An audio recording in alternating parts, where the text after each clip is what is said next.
তন্ত্র মন্ত্র বাদ আমরা মানি না, কোনো সন্দেহ নাই খেলাফত আসবে। কিন্তু একথা সত্য, গণতন্ত্রের মাধ্যমে আল্লাহর দ্বীন কোনোদিন বাস্তবায়ন হবে না, কখনোই হবে না। গণতান্ত্রিক ব্যবস্থা 100 ভাগ হারাম, এটা কোনোদিন এর দ্বারা শরিয়া প্রতিষ্ঠা হবে না, আমরা মানি না এটা। যদি 21 তোমাদের চেতনা হয় তো বদর আমাদের চেতনা, যদি 71 তোমাদের চেতনা হয় তো উহুদ আমাদের চেতনা। আমরা মনে করি যে আমাদের দাওয়াত কাজে লেগেছে, শত শত মানুষ এখন মাহফিলে হাজির হয়, নারায়ে তাকবীর দেয়, মিছিলে হাজির হয়। দেশটা বোধহয় শরিয়া আইন বাস্তবায়নের সময় হয়ে গেছে, এটা আমরা মোটামুটি সবাই মনে করি এবং আত্মতৃপ্তির ঢেকুর তুলতে থাকি।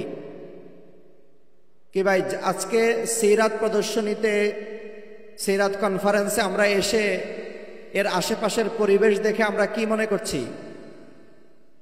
আমাদের কাজ চূড়ান্ত পর্যায়ে পৌঁছে গেছে না এখনো অনেক বাকি আছে? পেছনের দিকে তাকালে আপনারা দেখবেন শত শত নওজোয়ান লাইন ধরে দাঁড়িয়েছে, হাজার হাজার নওজোয়ান লাইন ধরে দাঁড়িয়েছে। এদেরকে সিরিয়ালে দাঁড় করানোর জন্য পুলিশ বাহিনী আসছে। পর্দা বেপর্দা, ছেলে মেয়ে, দিন ধর্ম কাউকে প্রাধান্য দিচ্ছে না। অথচ এই চত্বরটা বাংলাদেশের জাতীয় মসজিদের চত্বর। জাতীয় মসজিদের চত্বরের যদি এই অবস্থা হয়,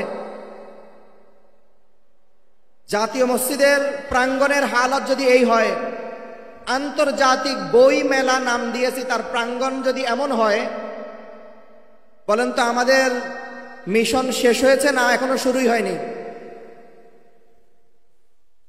জাতীয় মসজিদের প্রাঙ্গণ গতকালকে আমরা দেখেছি রাস্তা বন্ধ করে দেওয়া হয়েছে খেলার জন্যে। এদেশের ধর্ম মন্ত্রণালয়ের দায়িত্বে বিভিন্ন সময়ে বিভিন্ন মানুষজন ছিলেন, যারা দাঁড়িয়ে প্রস্রাব করতে হয় না বসে প্রস্রাব করতে হয় এটাও জানতেন না, তারাও ধর্ম মন্ত্রণালয়ের দায়িত্বে ছিলেন। এখন তো একজন আলেম আছেন, ওনার কাছে কি এই খবর এখনো পৌঁছানো হয় নাই যে জাতীয় মসজিদের চত্বরকেও নাপাক করা হয়েছে? এটা কি করা হয় না এদেরকে? ইসলামী ফাউন্ডেশনের মতো আগে না, ফাউন্ডেশনের জনক যিনি ছিলেন, রাষ্ট্রের জনক যিনি ছিলেন, শেখ হাসিনার বাপ তিনি ছিলেন, এরকম নানান হেডলাইন লাগানো হয়েছে। এখন তো তিনি নাই, এখনো এই নাপাকিকে সাফ করার ব্যবস্থা করা হয় নাই কেন? আপনারা দেখেছেন 21শে বইমেলা নামে একটা বইমেলা হয় বাংলা একাডেমি চত্বরে, ঢাকা বিশ্ববিদ্যালয়ের এরিয়ার ভিতরে, যেখানে বাংলা একাডেমির বইমেলা হয়।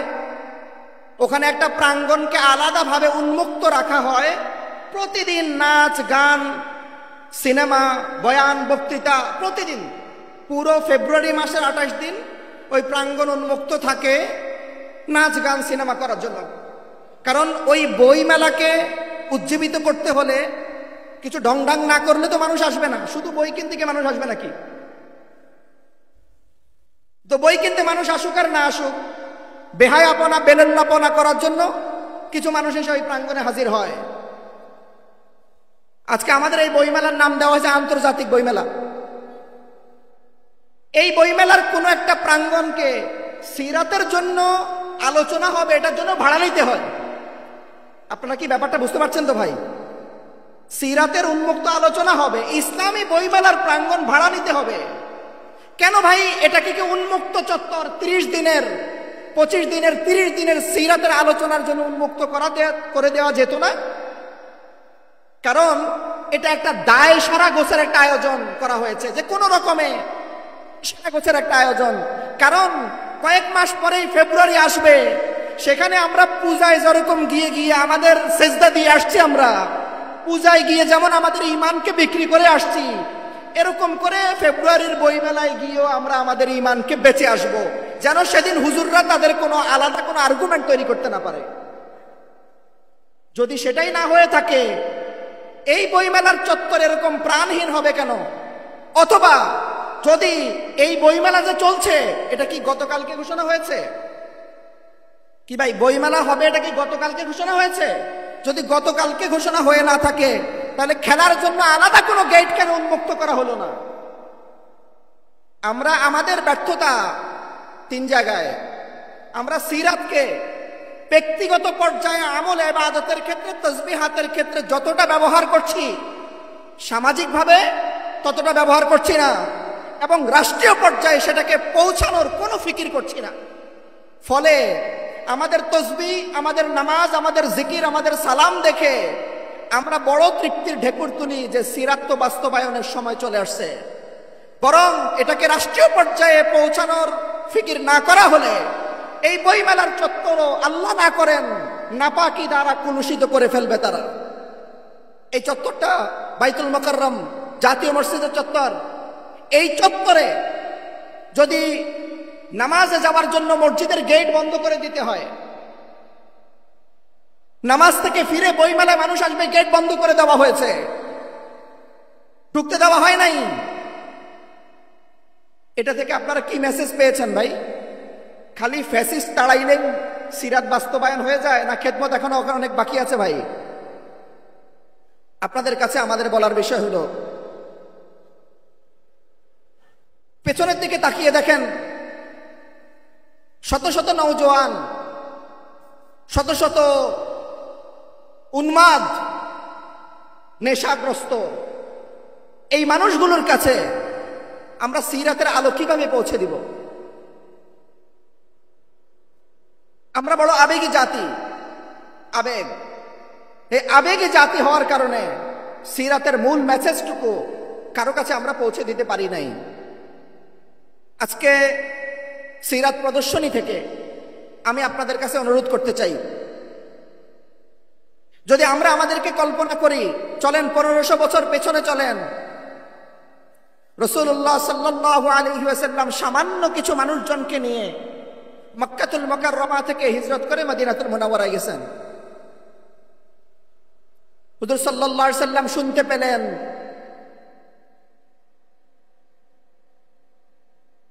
মক্কার কুরাইশরা জড়ো হচ্ছে, আক্রমণ হবে। হুজুর সাল্লাল্লাহু আলাইহি ওয়াসাল্লাম মাত্র হিজরত করে আসলেন। এই পরিস্থিতিতে কার সাথে মাশওয়ারা করবেন, কার সাথে পরামর্শ করবেন, কার কাছ থেকে শক্তি সংগ্রহ করবেন, এই ক্রাইসিস যখন চলছিল, হুজুর সাল্লাল্লাহু আলাইহি ওয়াসাল্লাম মাশওয়ারায় পরামর্শ করতে গিয়ে সবার পরামর্শ গ্রহণ করলেন। পরামর্শের এক পর্যায়ে হযরত সাদ বিন মুআজ রাদিয়াল্লাহু তাআলা আনহু দাঁড়িয়ে আল্লাহ রাসূলকে বললেন, ইয়া রাসূলুল্লাহ, আমরা আপনাকে সেটা বলবো না যেটা মূসা আলাইহিস সালাতু ওয়াস সালামকে তার সতী সঙ্গীরা বলেছিল, সেটা আমরা বলবো না। তবে আপনার ডান দিক থেকে, বাম দিক থেকে, সামনে থেকে, পেছন থেকে আমরা নিরাপত্তার বলয় তৈরি করব আর এই দিনকে বিজয়ী করে তুলব। সেদিন মানুষজন খুব সামান্য ছিল। আজকেও ভাই এই সামান্য কাফেলাকে বদরের কাফেলার, বদরের মাশওয়ারার কাফেলায় নিয়ে জিনিসকে হাজির করি। সংকট যত ঘনীভূত হবে, মুমিনের ঈমান তত তাজা হবে। মুমিন সেদিন ফিকির করবে, হ্যাঁ আমরাও এক একজন সাদ বিন মুআজ কুফরের পতাকার নিচে দাঁড়িয়ে আমরা ঈমানওয়ালাদেরকে আহ্বান করব, ডান থেকে, বাম থেকে, সামনে থেকে, পেছন থেকে নিরাপত্তার বলয় তৈরি করব। আল্লাহ যদি চায় এই দিনকে আমরা বিজয়ী করে তুলব ইনশাআল্লাহ।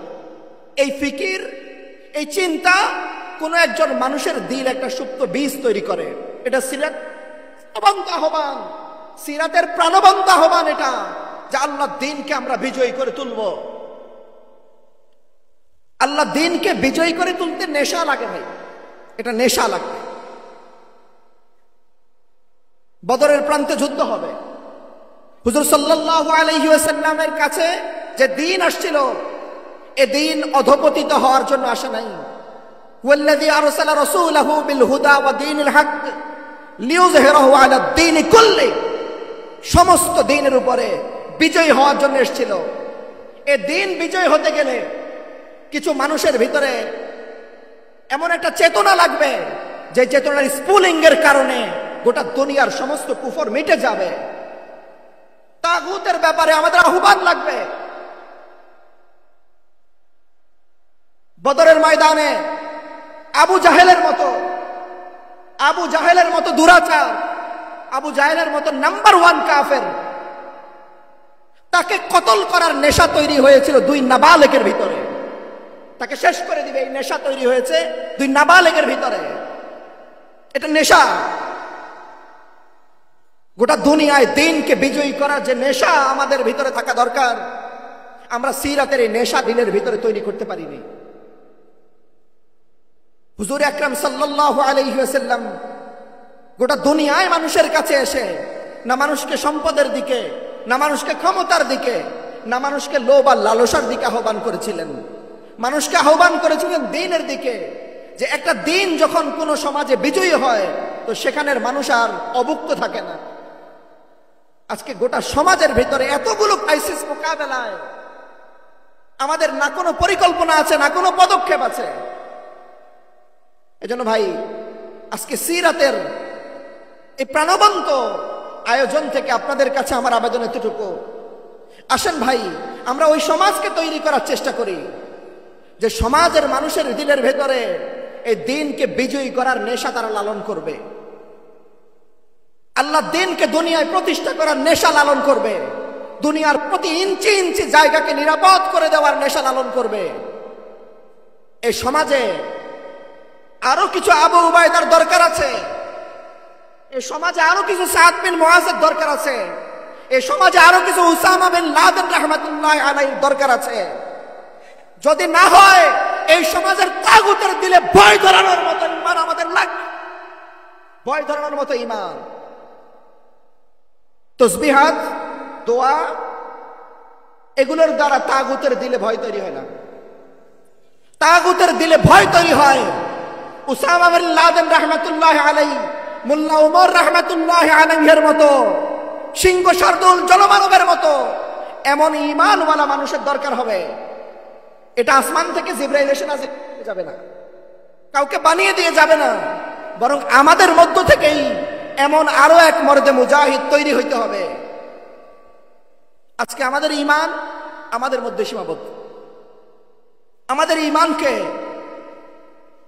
আমরা ছড়িয়ে দিতে পারছি না।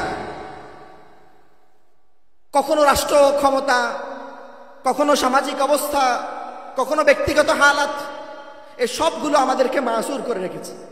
এজন্য ভাই আপনাদের কাছে আমার উদারত আহ্বান, এটা ব্যক্তিগতভাবে রাসূলুল্লাহ সাল্লাল্লাহু আলাইহি ওয়াসাল্লামের জিন্দেগি আমরা যেন আমাদের দিলের ভেতরে, আমাদের চেহারা, সুরত, কথা, উঠা বসার ভিতরে আমরা যেন আল্লাহ রাসূলের সিরাতকে ধারণ করব।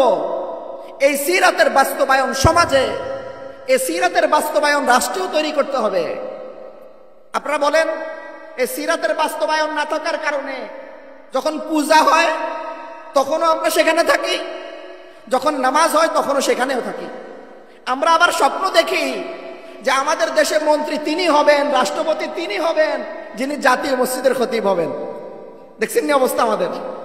কি ভাই, যদি মনে করেন অবস্থা এমন হইতো যে জাতীয় মসজিদের খতিব সাহেব উনি আবার এখন ধর্ম মন্ত্রণালয়ের দায়িত্বশীল, ওনাকে যদি দেখা যেত পূজার অনুষ্ঠানে বাণিজ্য যেটুকু আসে এটুকু থাকতো না, পুরোটা যেত। আল্লাহ হেফাজত করছে, অন্তত নামাজটা তো সহি হইতেছে। এজন্য ভাই আমার আহ্বান এটা, শেখ হারুন ইজার দামাত বারাকাতুহু আলিয়ার কাছে আমার আহ্বান, উনি চট্টগ্রামের মানুষ, আমাদের উপদেষ্টা সাহেব চট্টগ্রামের। হারুন ইজার দামাত বারাকাতুহুর মাধ্যমে ওনার কাছে আরেকটা সিরাত গ্রন্থ পাঠানো হোক। উনি যেন আগাগোড়া সেটা আবার পড়েন। বিভিন্ন ধর্মীয় নাম ব্যবহার করে ইসলামী মুফতি আবু সাইদ সাহেব দামাত বারাকাতুহু ফরিদাবাদের, উনি আগে ইসলামী ব্যাংকিং নিয়ে কথা বলতেছিলেন। তো উনি একদিন বললেন যে ভাই, যদি বলা হয় ইসলামী পায়খানা খাবেন নাকি? ইসলামী পায়খানা হইলে খাবো আমরা। আজকে তো রাজনৈতিক দলের ইসলামী শব্দটা এটা ভোট পাওয়ার জন্য একটা ধান্দাবাজি শব্দ ব্যবহার করতেছে। এটা ধান্দাবাজি, ইসলামী শব্দ। আবার বলে আমরা শরিয়া চাই না, আমরা আসলে শরিয়া আইন বাস্তবায়ন হবে না।